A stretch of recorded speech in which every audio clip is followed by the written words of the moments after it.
The Indian food delivery startup, Zomato filled news columns recently, after raising 52 million Indian rupees from US-based Cora Investments. They have raised $270 million so far this year, and they expect to make another $330 million before the year ends.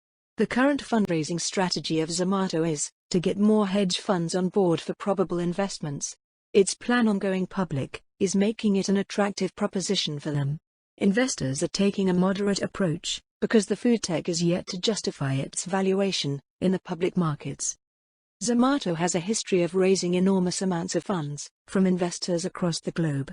In September, Zomato founder and CEO Deepinder Goyal informed employees that the company has $250 million in the bank from fundraising, and will use the cash reserve to fight the price war from competitors.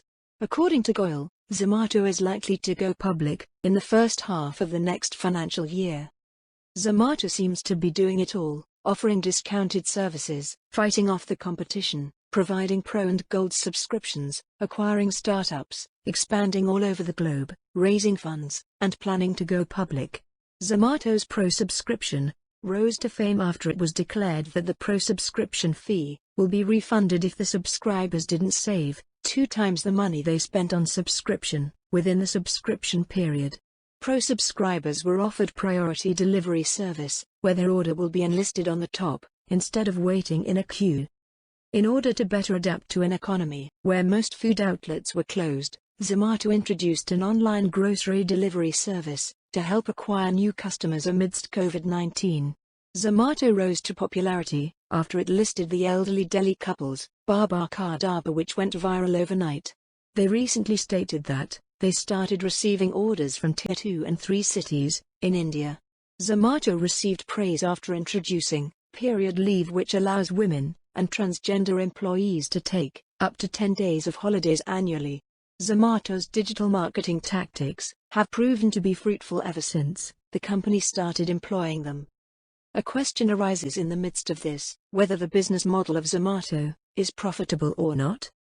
Amazon is well known for its business model, which focused on expanding for many years, resulting in zero profit until recently. It seems reasonable to say Zomato followed the footsteps of the US online retailer giant and expanded to 24 countries within 10 years, since its launch in 2008. The company spent a lot of money acquiring several foreign startups in order to expand their platform in those countries.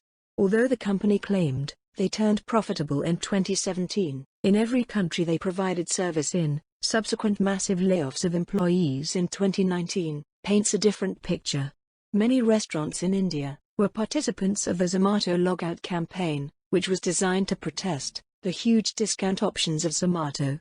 Zomato eventually had to comply and reissue their agreements to better work with restaurants. Zomato responded to COVID-19 by laying off a lot of their employees. They also had to cancel their Prime membership service in Indonesia and Philippines, since most of the restaurants were closed, and paying customers were livid, since they got nothing out of their subscription. In July this year, Zomato reported that it has started earning 27 rupees per order in the first quarter of the current financial year, where they used to lose 47 rupees per order in the first quarter of the previous fiscal year. They acknowledged that they do not believe that the current contribution margin in their business is sustainable in the long term. Zomato's drastic reduction in expenses through layoffs and focus on profitability suggests that they have realized they wouldn't be able to fly high by raising funds alone. Zomato has a reliable, popular service that people love and use in their daily lives. As they have almost reached pre-COVID levels on food orders, it is safe to assume that their customers are getting back in, slowly but surely. Now, summary of Zomato in a nutshell. Zomato is an Indian food delivery app established in 2008. They currently serve 24 countries. They have been successful year after year in raising funds and expanding to farther geographical locations, yet their business model didn't seem to bring in profit.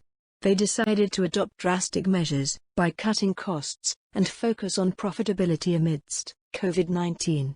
As they plan to go public very soon, only time will tell the actual valuation of the food tech giant.